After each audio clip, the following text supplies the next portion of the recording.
clashes with tonight's session actually clashes with a lecture at Sydney Uni on the housing affordability crisis. So I've had some people come and say, look, sorry, I'm going to that one, to this one, but I'd like you to record it so see what's being said. So, what's the fact that it was a Zoom meeting advertised? Sorry? What's the fact that it was a Zoom meeting advertised? Yes, on the poster it says that there's a Zoom, that you can join by Zoom. Yes, on the poster. So I want to start by first acknowledging that we are meeting on Aboriginal land that was never ceded.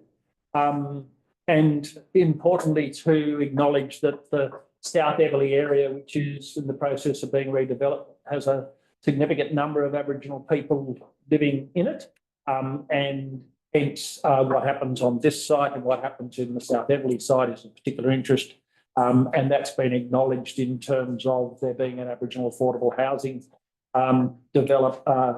CHP that's been involved in the consortium that will be developing the estate. So it's an important area for the Aboriginal community and for the whole of the public housing community. So I just want to acknowledge that to start off with.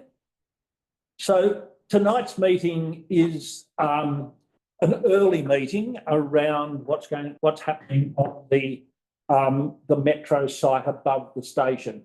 Early in the sense that the plans for the changes aren't locked in yet, but we've had plans that have gone back now for a few years that Mirvac John Holland are seeking to change. And so from a community experience side, one of the best times to actually have conversations with people that are going to do a development are early on when they're actually forming their plans for a site to be able to raise the questions. We will come back at a later date when they've formed up their proposal and there'll be a formal exhibition. But this is really a sort of a first look at what it is, the changes that that Mirvac John Holland are looking at for the site. So I'll pass over to Ryan Thomas from he's a director with Mirvac, and Mirvac is in the joint venture arrangement with John Holland in WL Developer. But I'll pass over to him and he's going to lead the session and he'll introduce the rest of his team. Yes, certainly will do. I'm just checking, can everyone online hear me? Yep, nodding heads, that's very good. Yep. Awesome. And you can see the presentation that Leanna's got on screen. She's sharing that. Yep. It would be great if you could go full screen. Yeah.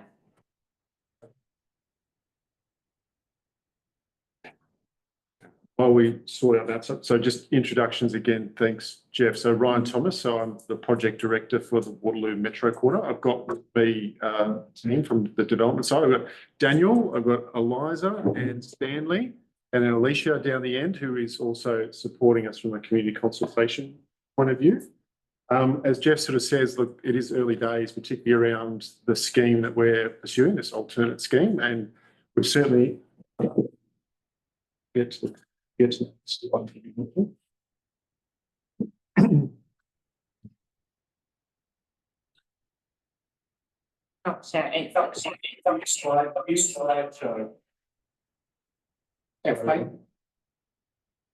might be a bit of a lag, I guess. Oh no, there we go. Yeah, it's going to have to be. Okay. Yeah. So we've covered off introductions, and what we'd like to just sort of step through everyone today is I'll do a bit of an update on where we sort of sit on the project, because as Jeff sort of said, there's been a lot of planning done on this project to date. There's planning approvals that are already existing. What today is about is discussing how we're going to evolve those plans over the next sort of couple of years. And we are in the very, I guess, early stages of that new planning phase to do with the north and what we call the north and the central precinct. So I thought it'd be just useful just to give the context of where we are here and now in terms of delivering the project, because there's works going on right now. And then we can go through what is our plans for the next stages. Then I'll let the team sort of introduce some of that as we go, just to sort of spread it out across everybody. But in terms of just where we sort of sit here and now, if I can just sort of go to that one. Southern Precinct, which I don't know if you're familiar, when I say Southern Precinct, for me that means Wellington Street, Botany Road and Cope Street, that part of the site. So to the south of the Congregational Church, which you'll see on Botany Road.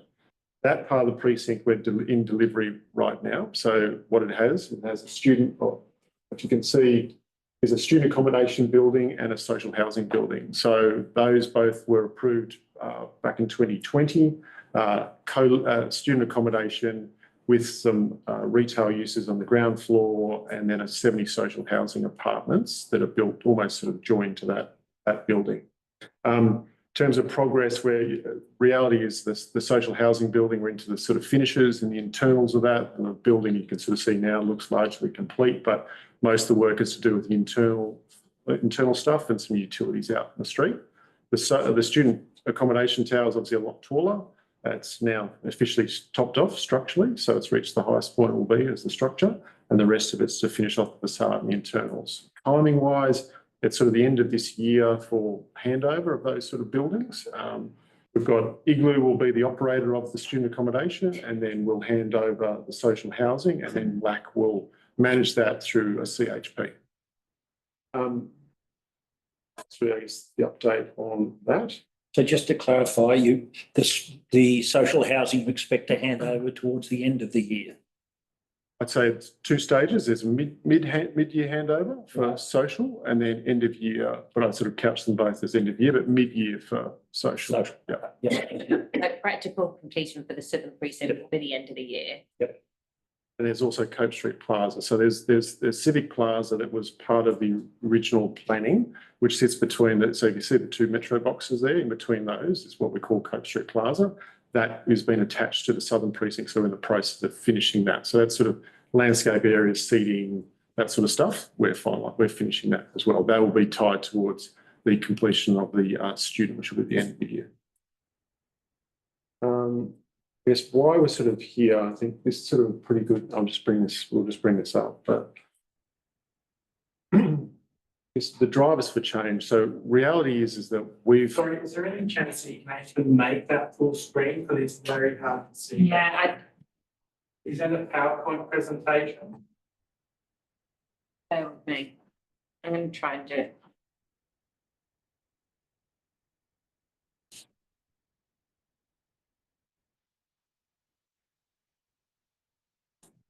The name's pretty big.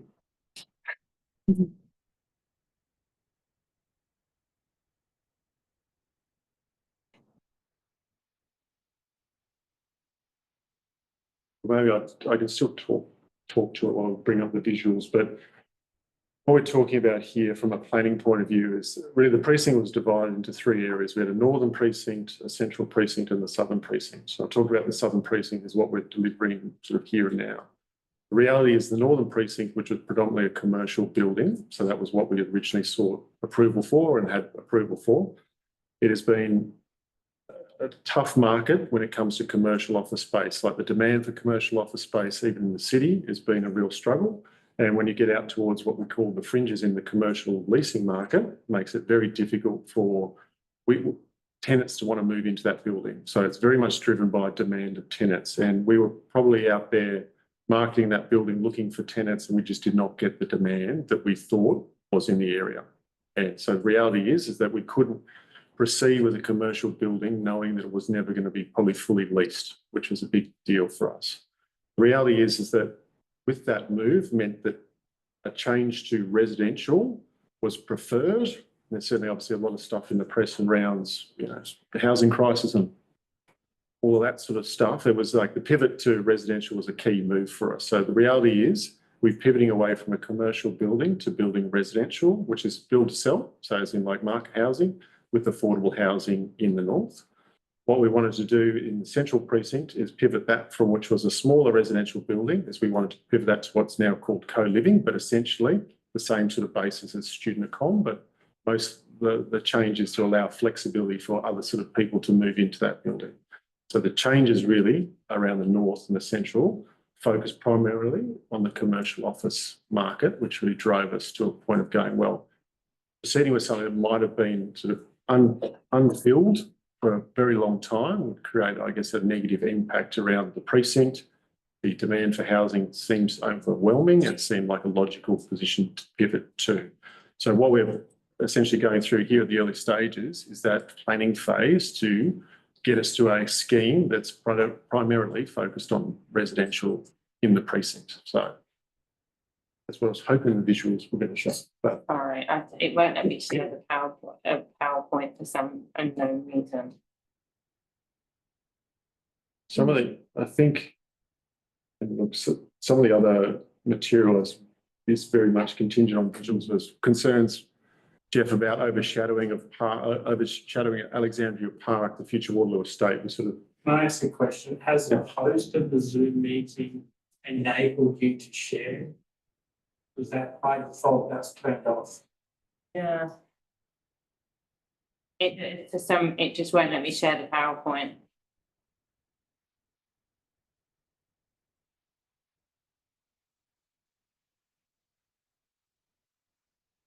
You share the screen. So Yeah. you see down the bottom. When I press share though, it just won't. Shares Google. Yeah, so if you're on.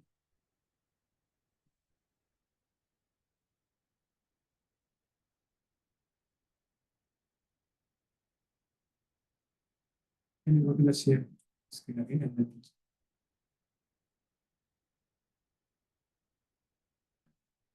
See.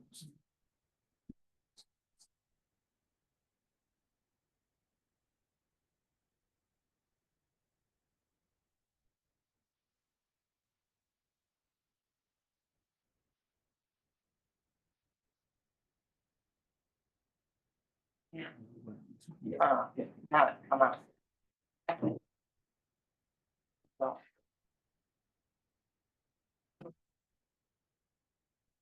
Can they show you slide? I've done it. It's third. Put the arrow on the. Yep.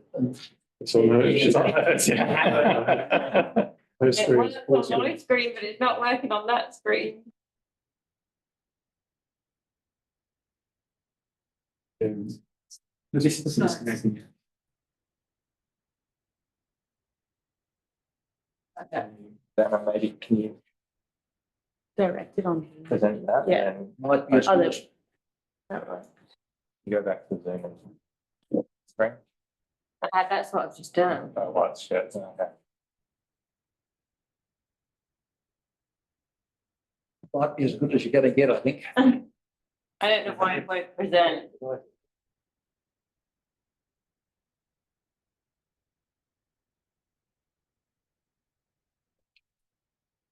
That's as good as. Send it out there.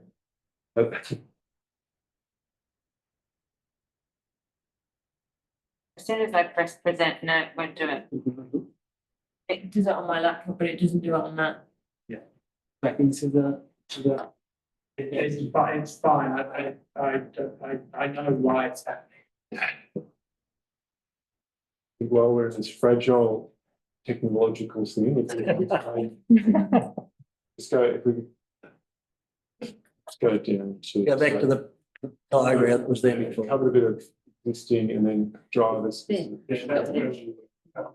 Yeah, so I think what you can sort of see here, it's starting on, I'll go right to left on this. No, I'll do left to right. So left to right, southern precinct, so the student economy and the social housing, moving into the middle, which was the residential, and then all the way to the right, which is the commercial building. So this was what was approved back in 2020. The changes we're talking about from here, from this group, is focused on the residential tower in the middle, and then the commercial building on the right, which is blue. The rest of the southern precinct and Cope Street just gets delivered as it was always intended to be delivered in accordance with those DAs. But everything to the right is part of the new, what we call alternate scheme, which we're currently pursuing. Is that your right or our right? The blue. The blue, The blue and and the sort of the light, looks light green to me. then the red, which is that retail community. So ultimately this part here. So the one on my left Gold coloured building, That's the student accommodation, that's currently in construction. that's Raglan Street or? No, this is Wellington Street. Wellington Street.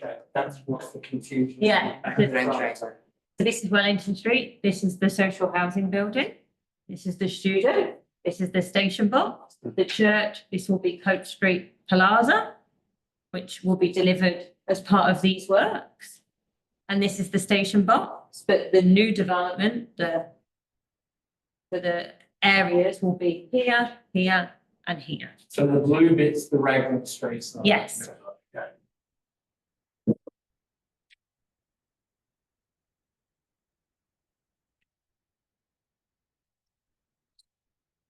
On the alternate scheme, I'll throw Eliza. Yes. We'll take. Yeah. Very good. So in the new proposal, we are contemplating both student accommodation, otherwise co-living in the Speak up, please. building. And then in the northern precinct, we'll have residential accommodation. The central building will comprise about 516 single studios, which will sit atop 2 levels of a childcare and then activated ground plane retail with some additional community use. And then in the northern precinct, we have about 315 residential apartments, which will comprise about 280 residential build to sell and 40 affordable units. That will also be Sorry, did you say 200 ready to sell? 280. 280 build to sell Build to sell, apartments, yes, and the rest would have, 40 affordable units. And then that will sit, so none of that's going to be social housing. no, the social housing will be in the southern precinct. So out of all of those 4 blocks, only 1 block is going to be social housing. The 70 Is social. that correct? Yep, Yes. that's correct. Wow. All I can say is you've got to be kidding me. All of these units are getting knocked down, and out of that small block, you've got 1 small building of social housing. The social housing building is way smaller than the student accommodation, and those other 3 new buildings that you're proposing are not going to have any social housing units in them. And you think that's justifiable? Justifiable. Justifiable. Justifiable. Well, reality is, I think, providing the 70 social housing is it's a large number for the site as it currently is. When I go 70 social housing, like all dedicated to, a CHP, or sorry, LAC. 1 unit, one building, Still 70 apartments, it's still 70. 70, yeah. Do you know how many people are getting kicked out? The Waterloo Estates are, as close as it is to our project, reality is we can't solve all of the social housing, the decanting of social housing into this. Reality is the Waterloo Estates a huge, big program and got 20 or 30 years to go. And majority of that will be dealt with in that Waterloo Estate. We can only do as much as we can with the area that we've got. And we can't solve all the social housing, the decant from that to this precinct. And I'm not in saying there wasn't housing land in the first place, was it? This particular block wasn't housing in the first place. No, it wasn't. That's right. Yeah. Nobody's been kicked out of that block. Yeah, not on this. No, I never said that. No, it's- What we might do is we might keep going through the presentation, then we can open up to some broader questions. Sure. Because it's a whole pile of things that will interact on this, so no problem. maybe talk us through where your thinking is at the present moment. Will do. I think. Cover that, we'll move on. I think just while we're talking about that previous one, you'll notice as part of the change from a commercial scheme to a residential scheme in the north, especially, we've removed a lot of that building mass, which is a commercial building, off the station box. So this sort of image sort of shows that mass being removed, and I'll show this image because going through further slides will sort of make sense as to why that's a benefit. But this key to this one is Raglan Street, sorry, Raglan Walk. This is from Raglan Street looking down. Raglan Walk is now sort of open to the sky, so civic arcade, proper civic arcade. And as Eliza mentioned, there's going to be more improved retail experience down there. So hopefully a more activated experience as opposed to an enclosed arcade. Just click to the next slide, Leanna.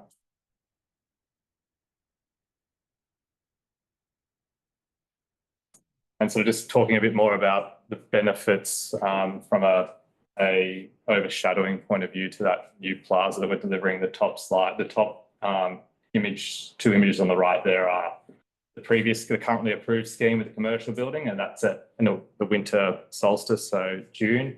That's at 10 a.m. there on the left, and then 1 p.m. on the right. So really opening up the solar access to the plaza, so hopefully an improved amenity from a solar point of view to that public plaza, we think is a good benefit from this scheme. Moving to the next slide, Leanna. And while not currently being delivered yet, but the future Waterloo Estate Park to this, when cognizant of what's going to be happening with the Waterloo Estate, there's a proposed future park adjacent to us, which is a sort of large couple of hectares park. So the city is very concerned around overshadowing of that park. So we're sort of proving that we are with this new scheme, proving that we are improving the amenity to that park as well from this proposed change of use. So the yellow there is the improved solar sun to the park. The light blue is what's existing and what's currently there, and the dark blue is the new shadow that's sort of being thrown to that park. Stan will talk in a couple of slides around what's happening to the other side of the precinct from an Alexandria Park point of view, but that's sort of just outlining, I guess, the benefits of this scheme from an overshadowing point of view to the future Waterloo Estate Park. Next slide, yeah. I guess this next one sort of touches on the public domain, what we're doing in the public domain. So this slide here is really showing what the current public domain on the current scheme is. So the scheme was very much about providing a lot of through site links, permeation through the site. So we had 2 laneways going east-west. We call it Church Square and Grit Lane, which are open laneways through the site. And then, as I mentioned before, Raglan Walk, which is the north-south connector through the site. So both of those laneways will be activated retail as public. There's community uses down those down Church Yard laneway. So that's hopefully going to be a maker space. There's a community space on Coke Street Plaza there as well. But otherwise, hopefully activated retail. That's sort of these. So can I just, I've got to jump off soon. I just wanted to ask a couple of questions. The first one is can you provide a little bit more detail about the community centre, specifically floor space, an amenity, if you know that, and then just going back a step onto the typology of the apartments, what proportion of those 315 residential 280 build to sell and affordable, can you just talk about the configurations? Are they single studios or are they 2 or 3 bedrooms? Yeah, I can talk to the community space and Eliza can talk to the mix. I'll just cover the community space. So there's a couple of community spaces that we're providing. So first one's we're doing a not-for-profit childcare, which is 2,000 square metres. There's also a 60 square metre sort of community space fronting Coke Street Plaza, which we're not too sure how that's going to work yet. Got to work through that. It's a new scheme proposed, but definitely intent is to keep that space as a community space. And then there's what we're calling a sort of a maker space adjacent on the southern precinct, adjacent Churchyard, which is sort of intended to be a space where the community can engage with. That's sort of circa 270 square metres of GFA. So there's the 270 square metres plus the 60 square metres. And how many square metres is the childcare? 2,000 square metres. So the childcare is 2,000 square metres. Sorry, and the maker space again? It's 230 from memory, 230. Oh, 230. Okay, Yep. 230. And the maker space, sorry, is how many? That's the maker space. That's the maker space, and the community space is 60.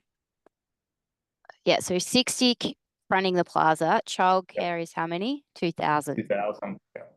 Right. Thank you.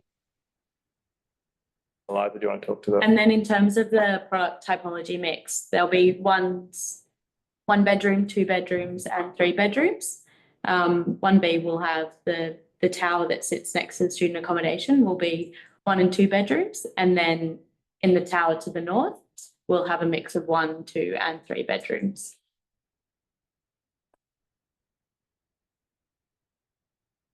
So I guess, any other questions, sorry?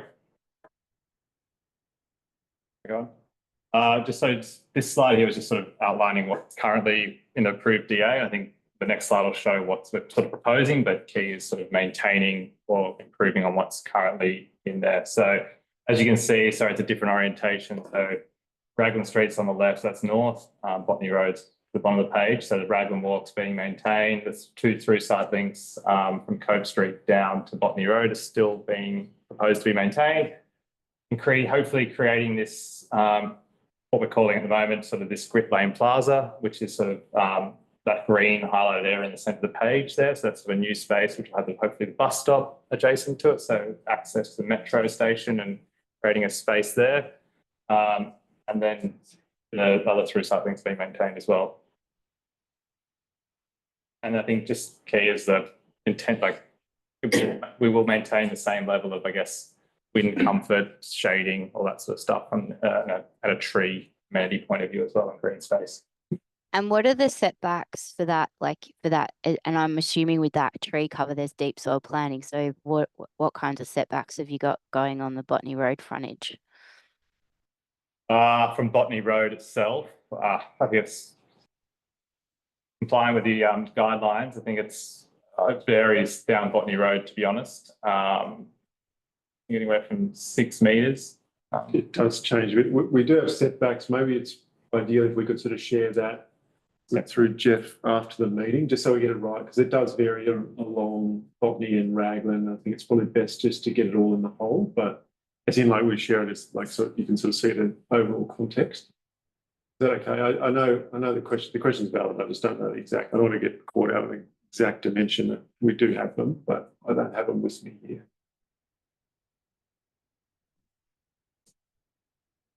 Any other questions, Jess, before you go?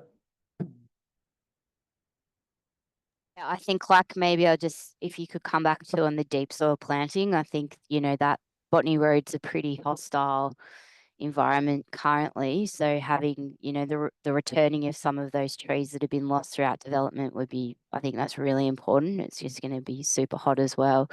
But yeah, I think would just probably want to echo some of the disappointment around not hitting more in terms of the social and affordable ratios, but look forward to getting some more information about what the provision of the community space will be, because I think having that kind of, given how high the density is, having that kind of opportunity for people to connect and be together and have those sort of bump spaces is really critically important.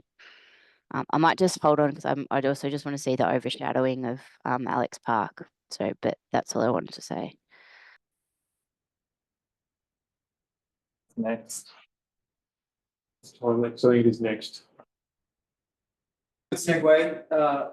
So overshadowing, as Daniel sort of touched on before, we showed some slides on what the scheme or what our current alternate scheme is doing with respect to the improved solar access to the future Waterloo State Park. From an overshadowing perspective, and I think it's good to provide you guys some context, in terms of planning and getting through the whole approval process for both City of Sydney and the broader state authorities that look after effectively all our developer applications, there's this document called the Design Amenity Guidelines. The Design Amenity Guidelines uses a few frontages, but mainly Design Amenity Guidelines allows us as a developer to design to a certain set of agreed objectives. Those same design criteria and objectives will then also be used by the local government authorities, which is council in this instance, and also state government to go, hey, we've looked at your design, we've also looked at the design amenity guidelines, and we can see that you actually satisfy the criteria and objectives. Furthermore, that particular set of guidelines, which is a publicly available document, particularly when you go to exhibition, it also gives you guys, the community, a good sense of what sort of design outcomes we're trying to achieve or we are obligated to achieve. With respect to overshadowing, in particular relevant to our site, there are 3 main criteria that we need to obtain or meet. And I'll try to talk them because they're quite, detailed, and I'll try to, break it down in a way that's as understandable as it can be at this point in time. First one is, or rather the first 2, they're time-based. at 9 o'clock, we cannot overshadow Alexandria Park, which is the rectangle section in the top front of what you can, I think as most people would know, Alexandria Park is huge, but the overshadowing control actually only occurs in that top oblong that we're calling Alexandria Park, about 1.5 hectares. The first control is at 9 o'clock. There cannot be more than 30% of that area overshadowed by any new development. And when we say new development, that's actually both what we're trying to achieve now in the alternate scheme, plus what is already there currently with our southern tower. The second control is also time-based. It's a bit more simple. It says that at 10 o'clock, and keep in mind these timeframes are when the sun is at its winter solstice, which is, I guess, the shortest period of the day, right? During that time, at 10 o'clock, the second control states that we actually cannot overshadow Alexandria Park at all. The third one is probably the hardest one to understand, is actually in the area right next to Alexandria Park is what we're calling the neighbour dwellings to the west of our development. And the control simply states that if an area there is already receiving 2 hours of sun, your new development cannot create another shadow there that reduces that 2 hour period.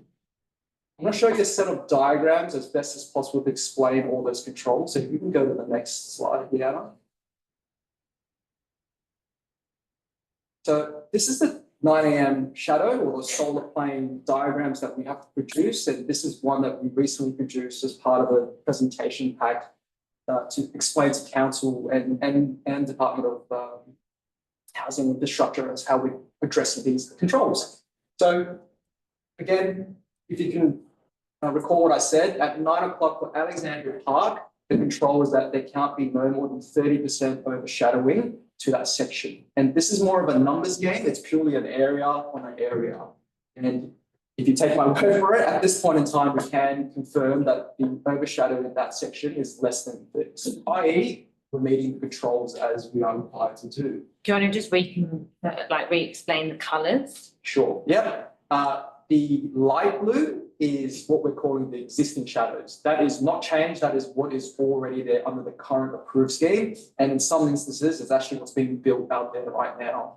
The dark blue are the new shadows created by our new proposal or the alternate scheme that we've been talking about the last half an hour or so.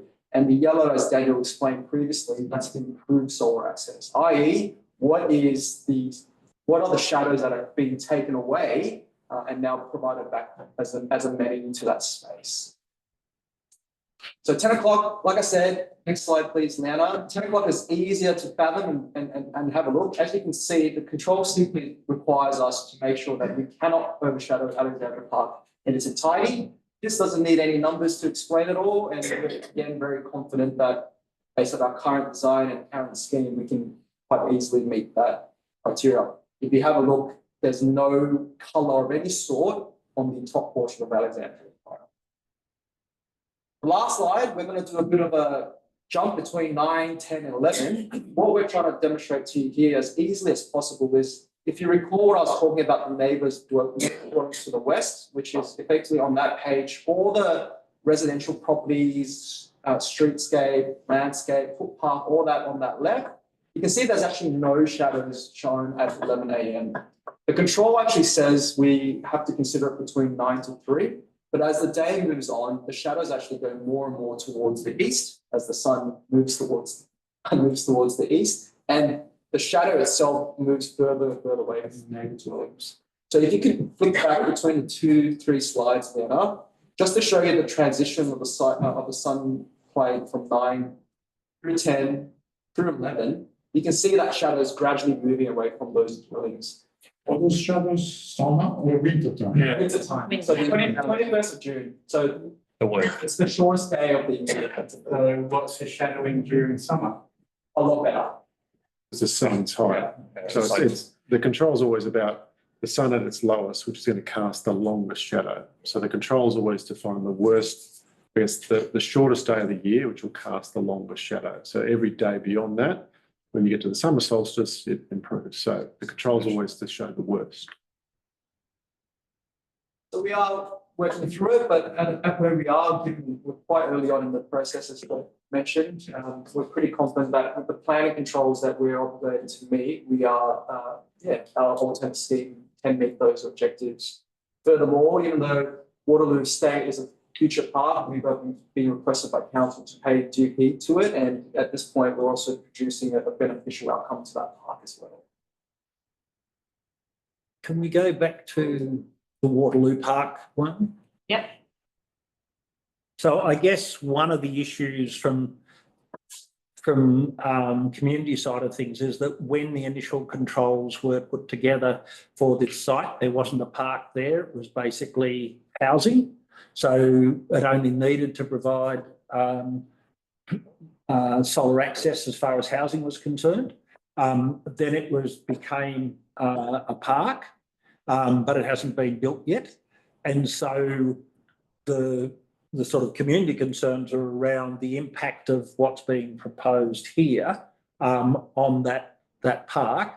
And I must admit, I'm having difficulty getting my head around looking at the material that was put together originally in terms of what happened as far as the changes in the envelope with what we're seeing here on the screen. And I'm just wondering whether someone can talk us through those changes, because clearly we've got as we saw in the other ones, we've got a much taller building casting a blue shadow in this back over in the early morning. In the afternoon, we're not getting a great deal of impact from the fact that we've got a fourth tower. So I'm trying to get my head around that, and I'm wondering whether someone can explain it to us.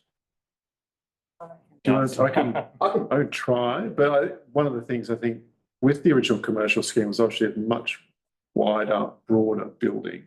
Where we've got with the new scheme, they're taller, but they're narrower.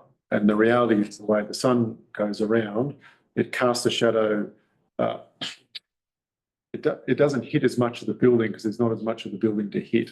If it sort of Yes. like You got a sunlight, mate. You're also losing all this building that was on top of the box. Yep. So there won't be any building now on top of that station box. Yep. Which then Which makes gives you it an offset wider, back. which then gives Yep. you that offset back. And then you have some coming through here and the building, so it makes because you haven't got that large building over the top of the station box. Yep. Yeah, the good news actually, the next slide. So, you guys, One of the second, that's the one that's under construction at the moment. no, it's the two buildings on the very southern part of the site that are under So construction. at the present moment, there's one building that's there on the southern end. And then what's being shown here as three towers are basically the ones still to be built. Next one, sorry, Leanna. Can we go back to the shadow diagram? Is this one? Oh, yeah, So it is it's right, yeah. like it's not, doesn't go the whole way around, but let's go Yeah, to so 12. So like you can imagine if it goes further around, this is the view from the sun. This is a view from the sun. So Yep. what the sun is doing. So as you can see, as you can imagine, if you go around and show them, we don't have it. If you show the next Yep. one, you would imagine that the box isn't, there's no mass over the box, so it's Yep, not yep. shadowing the parks. If you go to the next slide, Leanna.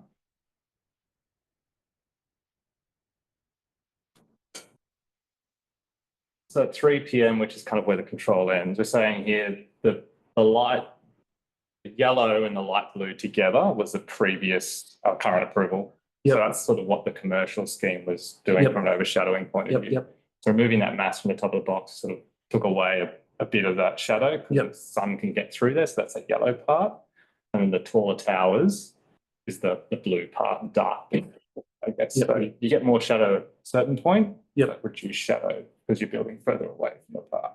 Yeah. And That kind of makes sense. when you move into sort of 5, then When you go further, but I think further. yeah. Yep. So you've got shadows on shadows in the earth while the sun's coming around, and then the further it goes down, the shadow swings more across the park. Yeah. So I guess what isn't clear to me is we've got strict requirements as far as what we have overshadowing over Alexandria Park, which are morning requirements, Mhm. What are the normal sort of afternoon shadowing requirements over a park that's on the other side? It typically ends at 3, like it's 9 till 3 is sort of the, 9 to 3. so we're sort of showing Yeah, here, so this 3 is- o'clock, we're doing better Yep. than what was previously approved, and Yep. sort of there's always people ask, what's it like at 4 o'clock as well, even though it's not Yep, strict okay. control, but that's sort of showing 4 o'clock as well, it's also an improvement as well. Like it's hard because there was no park there in the previous Yeah, yeah. game, so kind of trying to show how. I mean, looking at that, you would have shadow, so you've got park overshadowing, but you're also going to increase the shadowing that'll go over the residential side of stuff, although that's only entitled to 2 hours solar access, so you're not worried about the fact that that's going to be overshadowed more. It's just in terms of the control time. Well, because it doesn't really overshadow them until very late in the day, so you get almost the full day Yep. solar access. Yeah. So I think the message was about like, you're right, it wasn't something that was considered or needed to be considered in the early phase, but it's been clear in discussions we've had, particularly with the city. It's like, well, it's been now gazetted as a public park. You need to consider it, Yeah. and you need to consider it in light of what was approved previously. And that's been the work done, is Yep. just go, well, intuitively, taller towers, does that shadow more? Yep. And I think the work we're doing is sort of proving, well, actually it doesn't, by virtue of that commercial building, which took up such a bigger footprint, Yep. is now no longer casting a shadow. Yep. So there's a little bit of a leap. Like when we sort of came to this, it was one of our things to consider is like, well, how is it going to impact it? Your article, all the right words, like surely it does, but the reality when you do the work, and we've still got work to go, right? Like when we talk about, we've got expert consultants doing this sort of work for us now, we've got to fine tune it all, but it gives us, I guess, enough confidence to know that it's not to a detriment, and in fact, it's an improvement, which gives us confidence to move forward with the design and all the DAs. Yeah.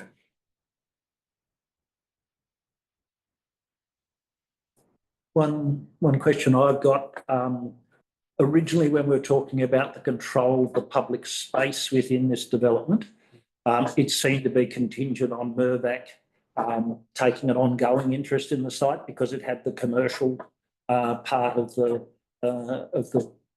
area that it was going to continue to own. Yep. I'm presuming with this changing to residential and the lessening of that commercial, that Mirvac still looking to maintain an interest in the site, and how will that? It's probably not at scale now where they will, like a commercial building, which they'll own. But in this case, we're really talking about retail and those sort of uses. So there won't be any long-term ownership piece, but it doesn't mean we're not doing the community use spaces and the retail space. Yep. So it's all getting delivered.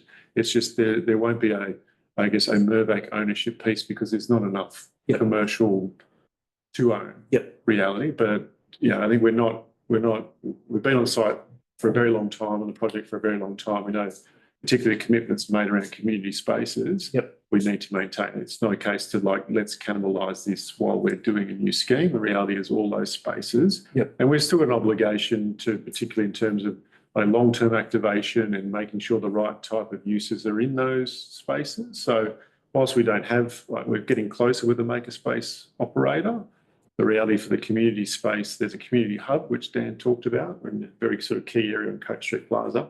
We need to work out what is the best use for that. But it's very much restricted as a community space. We're not going to go and turn it into a gelato bar, right? It's got to be something. We just don't. Yeah, so I guess the concern is as to how are you actually going to manage those spaces and curate them over time? Yep. And in particular, you've now got a public square that also needs to be curated and managed over time. And having multiple stratas doing that and various things are not necessarily the best way of doing it. Mirvac's not going to be there to do it, so I'm just interested to know how you're looking to rejuggle that piece. Early days, but particularly we are looking in terms of the overall precinct and how the precinct gets managed, how those sort of areas get looked after, maintained, cleaned, all of that. The precinct still needs to deal with all those spaces. There's no point for us to make, Cope Street Plaza, for instance, and all the other sort of laneways fall into disrepair. Reality is there's going to be long-term ownership. Yeah, there'll be lots of apartments and people like that, but they will still have an interest in making sure the precinct is maintained. So we're working through to make sure that, which effectively all these public domain spaces do have an ownership. It might be spread across a number of different stratums, but we're putting things in place to make sure it can be managed that way. Yes, so we recognise that's the change from commercial buildings solve a lot because it creates a one ownership. Reality is the one ownership is just not possible with a commercial building. We'll put things in place to make sure that the ownership, whilst shared, is still still done. Yeah. So, I mean, in terms of the plaza, is there any possibility that that might be signed over to council or some arrangement there rather than the strata? I guess we've talked about it. There's not a huge amount of appetite for. No, I can understand that. To own it, just because of like things to maintain, and we spoke to City Metro about it too. They're equally not enthused about owning it. But look, we've talked about it. I think there's still a fundamental which does with these public spaces being essentially private but open to the public, is there is an obligation to maintain them a bit more frequently than, say, council. Yep. So we've asked them, Jeff, they've said no. But so I guess the bit that also puts that into some sort of contrast is the issues that you've had during the build with street drinkers and some of the locals in that space and the relationship between the development and those people. So I guess one question is, how is that going to be managed in this next phase? And then, as I said, I think that also has some implications then for what happens around the management of that space and interaction into Cope Street. Wish we could say Leanne's going to be around forever, but she's not. So the through the build phase, I don't know, I'm not quite sure how to answer like how we've managed it through the build phase. Has been very much about, I think, one-on-one. We've been pretty authentic with our, I guess, interaction, knowing Waterloo is what it is. I don't know, Joe. I think we're going to see. We've been here a long time. We've got a lot of knowledge on the site. The reality is, like, from a project team, we've been here 4 years. It's not a case that knowledge will be lost on how, I guess you'd say, effectively we have been able to deal with, day drinkers and the issues during the actual build. So I think that's, I guess, knowledge on how to manage. In long term, I think the spaces have been designed knowing where we are, and there's no plan to change the way the design of Cope Street Plaza works, which has obviously been through an exercise. It's been through aspect to our landscape designers very well familiar with civic type spaces and designing something that's not trying to exclude.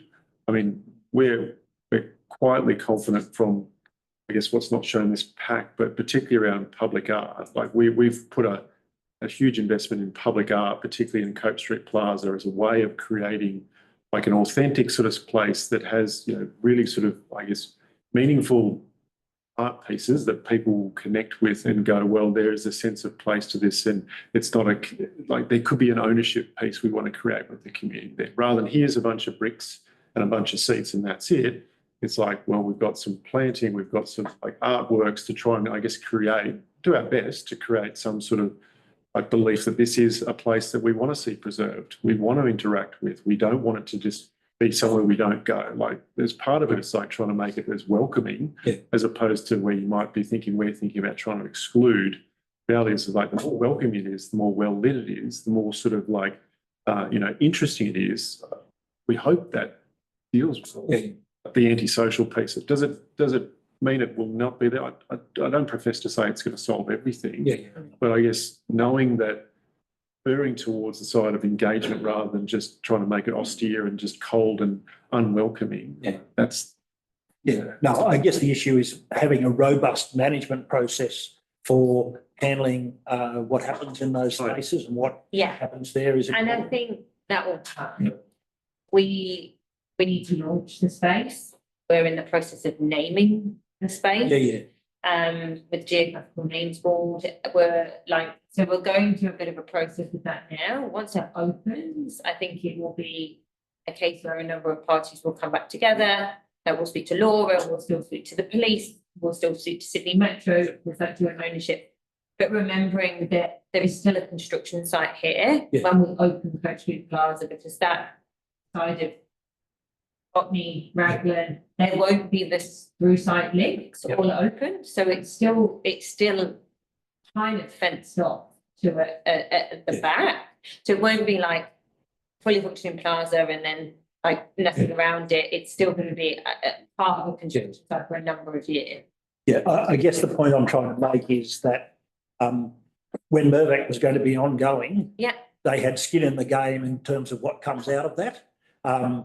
It now becomes much more like a conventional development where you develop and then Yeah. move on, But and therefore what the mechanisms are for management of those I would just, is becomes important as Totally. far as the community is concerned. but everyone's still got skin in the game with this. When Coach Street Plaza opens, we need it to be an activated and welcoming space Yeah. because ultimately people need to, like, we're Yeah. building new apartments that people want to move into. So it will still be very much maintained and managed by the project. Yep. You still got like Sydney Metro And is City Metro. still there forever, Yeah. right? So they will certainly want to see an interest in it being well looked after, and there's long-term ownership in there. Yeah. Yeah. But the transport police aren't going to police that sort of. I agree. No. No. And that's why I'm just saying, I think one of the things that we would be looking for in what comes out is some sort of solid stuff around what the management plan for that site's going to be now that Mirvac isn't going to be there managing that space. Sorry. You mentioned naming places. I saw two new lanes there. There was Church Lane next to a church. That makes sense. Brick Lane, what's that? Is there any chance of asking, I don't know, the local Aboriginal Land Council No, if they've got an idea for a more? they are appropriate- placeholder names. They are not the final names. They are just reference names for the DA. They are very much going to be named places. We need to name the plaza first, which we're currently undertaking, with Nadina Dixon. We're going through a naming process with her right now. As some of Nadina's artwork will be very prevalent in the plaza. So we're going through that process with her now, and it has to go to the geographical names board. That's the first point. We will then name the laneways through another process with the City of Sydney. So that we haven't got to that point yet. They may be open to having Yeah. an Indigenous name, because Absolutely. there's lots of colonial names all over the place. Yeah. You know, Yeah. James Banks. I mean, so I think to balance things, maybe. So they are very much placeholder names. They're not the final names. There is a whole process that we will undertake for that. They are just placeholder names for now, reference names. There's a lot in the name. It takes Yeah, a while. it takes a while. But it's been interesting, though. Yeah. We certainly, Cope Street, because it's such an obvious open sort of plaza, and being the first one, it makes a lot of sense for it to have an Indigenous connection, particularly with the artwork. And I think it would be interesting to sort of see how that evolves with the other laneways. But yeah, it's certainly, I think, it's about layering up all of those sort of interactions, and naming's one bit, the artworks, the public domain, all that sort of layers up to this. Well, is it welcoming? Do I want to come in there? Is it exclusive? These sort of things layer it all up. So, yeah. Yeah. And Nadina's wrote a naming strategy, which kind of overarches precinct. So one question I've been asked to raise is whether the community reference group's going to continue to be involved in stuff that it hasn't met for quite some time. Yeah. And none of this has gone to that group from, I've been told. Yeah. So how's that process going to work? We will definitely get to that, Jeff. We had a lot of thinking to do to get to this point, and reality be more resolved in our own thinking before we started to go and reach back out to the liaison group. But I definitely want to reestablish that. Yes, yeah. So no issue with that. We did a lot of number crunching and stuff to get to this point, and it sort of felt like if we went too early with that, we would create confusion and doubt and all sorts of things. So it's in our mind. We went to a lot of effort to establish it. It's been really useful for us. It's been like super important. We will re-engage with that. Yeah. If there isn't any other questions, I've got another one to. Karen. Still more student housing there or not? Yeah, we are. Yeah. Well, I don't think that addresses housing crisis, so we should stop complaining to council. Sure. It's got nothing to do with housing, really. Oh, sorry. We have only 10% of the whole area for housing. each affordable housing. Well, you have a 5 towers, and only half of one of those towers is for housing. Social housing. Social. Social. Oh, That's right. Not sure I answered that. It's, I guess When can I get the answer for the question? trying to answer it. How do I answer Is it it? a political question or economical? Or would Mirvac himself? No, it certainly, I guess, comes with the site, like it comes with the site. So the overall precinct and requirements to deliver certain amounts of GFA, which we call gross floor area. But the social housing is like the component we have here has always been part of the precinct. I don't know if it sort of goes, I guess, way back to when probably the sites were sort of offered up to the market, I'd say. But I don't know if I can answer exactly how they came up with the number of houses or social housing, but it's always been part of the site since we've sort of taken custody of it. So maybe I'll try. He's probably got more explain that history a of little this than me. So when the site was rezoned, there was basically floor space that was set aside for various things, and it was that stage when the social housing was put in place, and then Sydney Metro took that out to the market and basically said, here are the planning controls, this is what you can build. Who wants to bid to actually build this? Mirvac John Holland won that with a couple of different tenders. One was for the platform stuff and one was for the overstation development. So they bid on the basis that they could fit a certain amount of stuff onto that site, understanding that they would make money from the either commercial or from the residential. So those initial decisions way back at the beginning said how much social housing there was. There's a provision for affordable housing. So that goes up in this proposal up to 40 units. I think, 25. as a result of maintaining the proportion of affordable housing that they have to provide. So some of those things get locked in quite early on. Decisions about whether or not it's going to be a residential tower or whether it's a student housing tower come back to the developer to make in terms of what they think they can make out of that exercise. And in this case, rather than go back to the initial proposal, which was a 3-tower proposal, the developer's also changing that. So there's now a 4-tower proposal, but they've got to get permission to do that. So that's the proposal that we're looking at. You mean 5?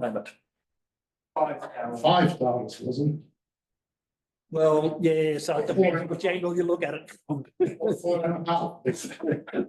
4.5. So if you've got stuff over the station boxes, then that's half a tower, but it's also shadow. It's sort of protected to a certain extent from different angles from the sun by the taller towers. So depending on which way you look at it, 5, 4. Yeah, like I think related where like it's you know, in that picture with the Waterloo Park Green, that park is actually where my place is going to be.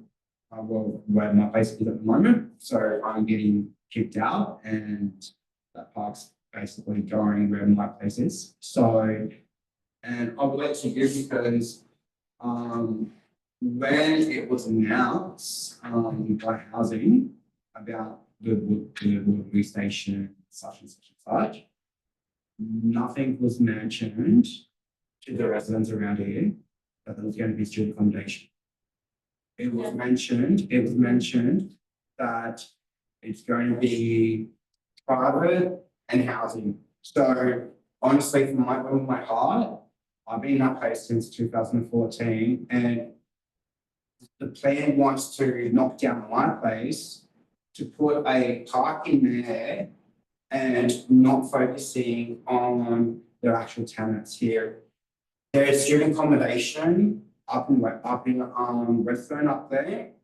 So having a small portion of apartments for housing, I reckon, like, it is ridiculous. Like, it is ridiculous. So use the same one thing, housing saying one thing, and the tenants are saying one thing. These are not working together with us tenants who are actually going to be, like I said, I got that place when I was 21, I'm now 34. When I got told by housing that place was going to be my home, it's not my home now because it's getting knocked down because they're going to put a Waterloo Green Park there. So why put more student accommodation and not focusing on the housing tenants? So, like, how like I can't call my place home now because of this. And it's like I said, I've been coming here, like I met you last time. Yous are not talking to the city council, yous are not talking to housing. More importantly, yous are not talking to the residents of this area. I've been here since 2014, where that whole block is, that used to be Waterloo mechanics or houses or whatever. That got knocked down to build out apartments. Basically, I agree with what you're saying. Everyone around this area has been lied to by housing, by the city of Sydney, and by the town, and by what's happening. Do you want to put less housing and focus on student accommodation?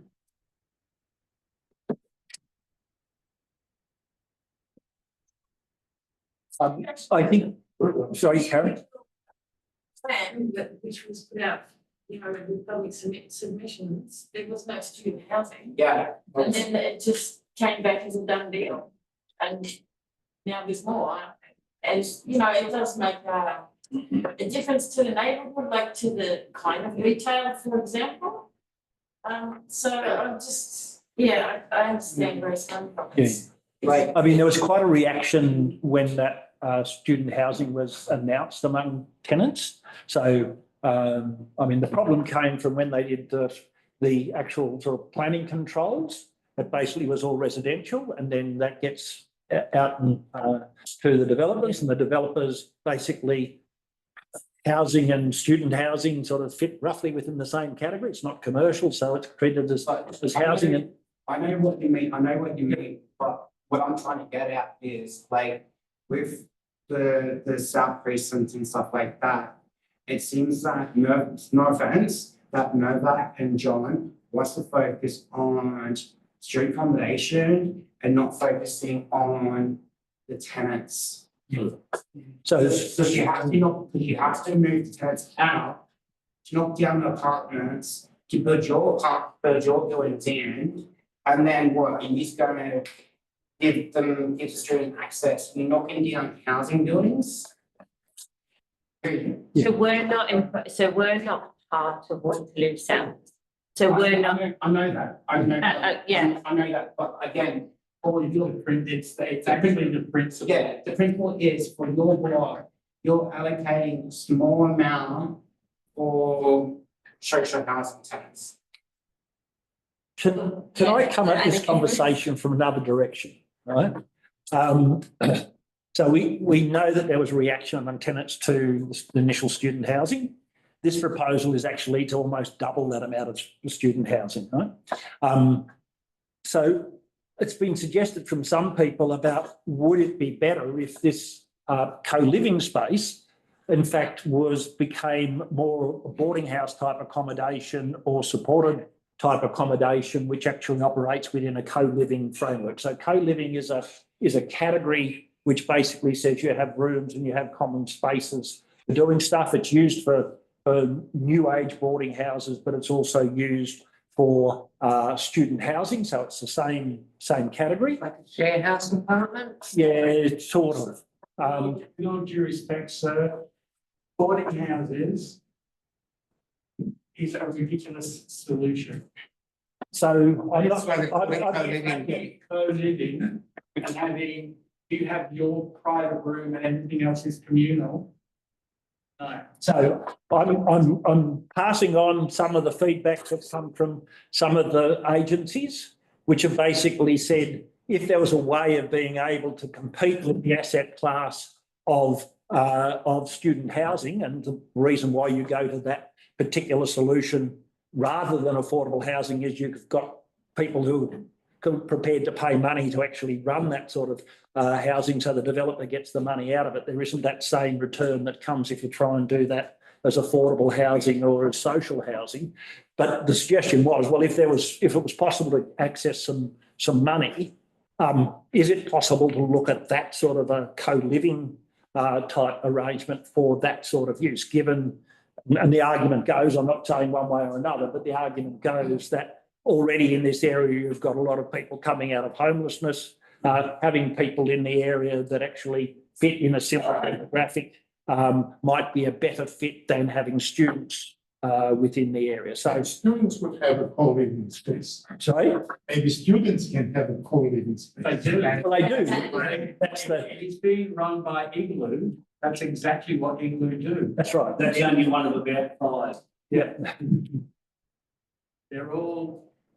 And they get very good return for it, which is why that asset class becomes something that gets preferred in these sort of developments over other sorts of housing. Just a quick question, we're talking about housing, we're talking about student accommodation, like more importantly, is there going to be a plan, like, because it seems like you're not also thinking, okay, yeah, student accommodation, housing, and all that stuff.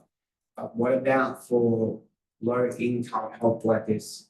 I'm not hearing the word health workers. Are they going to have a building where they can go there? Because it seems like student accommodation. So that's going to be the affordable. That'll be the affordable. It's like the affordable living space that's on let's read. It's only just for healthcare. So whereabouts are the 40 affordable housing sitting in which building? So I'll go in the centre. What's there? We call in one of the residential towers. Sorry, in one of the residential towers, there'll be 5 levels of the affordable housing in one of those towers, which will be dedicated to a community housing provider. So like a Link Wentworth, like a St George, and they will operate it as a affordable housing building. So there'll be certain requirements for tenants in terms of income, all those sort of things to make them qualify for affordable housing. So it'll be run by what we call them CHVs, but a community housing provider. So one question I've got is, I'm not sure how it applies from the earlier parts of this process as far as, but normally for co-living student housing, there's a 10% bonus into that. Does that apply to this or not? No bonus. No bonus, no. Is that consistent with what's GFA, yeah? I forgot to get my head around the size of those buildings. How many stories are we looking at for each of those 20? The centre one is 20 floors plus 4 floors of podium, so about 24 stories, the centre building. And that's over 2 towers. No, so it looks like 2 towers, but they're actually a conjoined building. It's just a slip form, or it's just a step form, but it's 1 tower in that centre. And both are currently around that 24-story mark. 1B, which is between, I guess, the most right-hand tower, the one in the middle, I think that's about 23 stories. Yeah. And then the last one, Eliza's, I think 27. That's on top of the first story. The 300 that's already topped out, apparently, how many stories is that? 22, I think. Oh, no, it's 24, but it's like a half 24 because they're like one side is slightly higher than the other. That's just that people can. Yeah. Yeah. So they'll. And the social housing tower, how tall was that? That's 9 floors on top of the. Top of the box. 6 floors. So why aren't we sure how many towers there are? Because I look at that and I see 5 towers. Yeah, so do I. In fact, I actually count 6. From Metro Lines. This one, I count that middle one. That's 2. And I said it's 2 towers. It looks like 2 towers. Yes, it's So I count. It's definitely 1. it's definitely 1. It's just the envelope of it. It's just the way that. It's also confusing because it's round the wrong way. The green ones are on Wellington Street and already being built. Yeah. Correct. Yes. So to just give you some perspective, if you look at the social housing building from top to bottom, that's about the standard site that size for what's going to go through the rest of Waterloo, around that sort of 8 to sort of 13, 14 story sort of height. And then in the rest of Waterloo, you'll end up with 4 28 to sort of 33 story towers across Waterloo South. So that gives you a bit of a comparison to how this site's going to fit with the rest of it. And one of the concerns from the community initially was that the metro site and the estate were supposed to be going to be planned together, and then LAC were dragging their heels, and metro needed to go ahead, and so they got split. So we ended up with 2 very different sort of planning approaches for these 2 sites. But that gives you a bit of an example of how this is going to fit in relation to the rest of the proposed Waterloo redevelopment.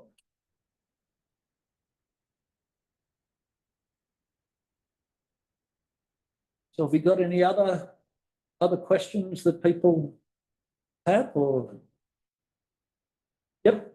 Yes, what I need to know is that there's a story of copy and all I've been to you about it. And yet since January 2015, you've put up 45 buildings to accommodate students in an area down here. And of course, when you go out to Waterloo and down to Zetland, that's a colony of international students. It's unbelievable, but I've been following the story for 40 years, so I'm not surprised.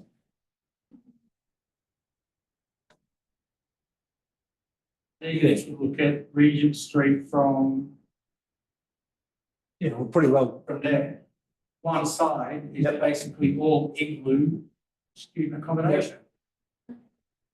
Yep. Everywhere you look is student accommodation. It's an absolute disgrace. And when you look at social housing, the waiting list is still 20 years. And very few social housing places are being built. But let's get the student accommodation in. Co-living arrangements, so you've got 6 rooms in an apartment and they all share the same facilities. So they don't have very little privacy. It is, and it's not affordable student housing. No, it's not. Let's put it that way. But it's also why developers head for that, because the igloos of this world can pay a significant amount of money for those sites, given the income streams that come in, and that's why it's a very popular asset class in this area, because there's demand for student housing, and they'll pay large money for it, and it drives out all sorts of other uses, including residential. It does take, I guess, some of that demand away from where students would go and sort of consume rental accommodation. Being in a dedicated student building takes them out of that, which does put less pressure on them consuming rentals around the area. Yep. So it does, there is a benefit to it. I know we say they do pay more, and they definitely do, but I think it's far better for them to pay more in a building that's dedicated to them than go and consume other market retail or market rental in the area. And look, there is strong demand for students. The reality is that these are sort of, I guess, sophisticated operators. They look at the area of Waterloo, and now it's connectivity. You've got a metro station, you've got heavy rail, all those connected to essentially universities. It's an appealing area. The demand is because they're building it because there is a demand for it. And demand for housing. I agree. No, I'm not saying it does. I'm not saying it's saying that, but yeah, no, I understand. 20 year wait list. Yeah. And that's never going to change. And that's the tension in this area between what makes sense as far as the market's concerned, and the waiting list, and the people that are sort of trying to actually get decent housing and sufficient of it to actually deal with people that are homeless. And that's that's the equity tension in the place. But like I was saying before, you seem to be focusing on buildings, less housing and more street accommodation, but more importantly, like, I may be 34 years of age, but around this area, there is a lot of elderly people, right? And we're focusing on street accommodation and that there. So, and also like my partner saying, you know, the 20-year rate, like honestly, Mirvac or whatever really needs to really consider and think of the elderly people in this area. I may be 34 years of age, and from what my parents taught me when I was a kid, we need to respect our elders. There's a lot of elderly people, like these cows are going to go, but you need to want to focus on street accommodation and not the sector.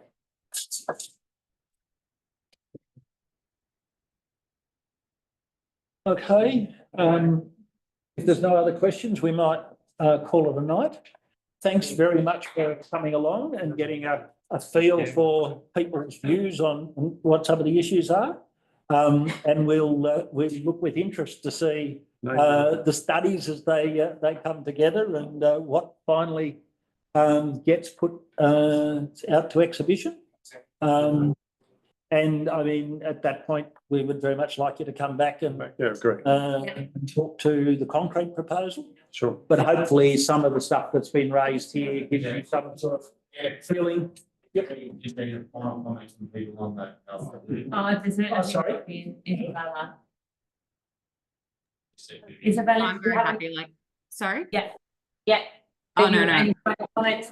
No questions. Thanks so much for doing this presentation. I was just going to ask, I'm not aware of it, but was there any chance that the councillors at City of Sydney are going to be briefed on this, if anyone's aware? Yeah, look, we're going through that process sort of right now. So we're going through what's termed design excellence, but we're also going back through the Department of Planning as well. So where we're at in the stage is we're essentially at the stage of where we've been issued SEERs from the government, which are all the things that we need to comply with. And the next phase is actually probably more detailed consultation as we pull together the development application. So City is certainly aware, and you know, that's really, I guess, our obligation to the next few months, particularly, is to be back in front of council again and again. So we're certainly aware. It's not a surprise, but I guess this session here, we are very still in the early stages. As Jeff points out, he knows, he understands how it works, and he's got us here early. So no, great. Thanks so much. Okay, thank you all very much. We have more answers about the shadows about the units. Yeah. Thank you. Thanks very much.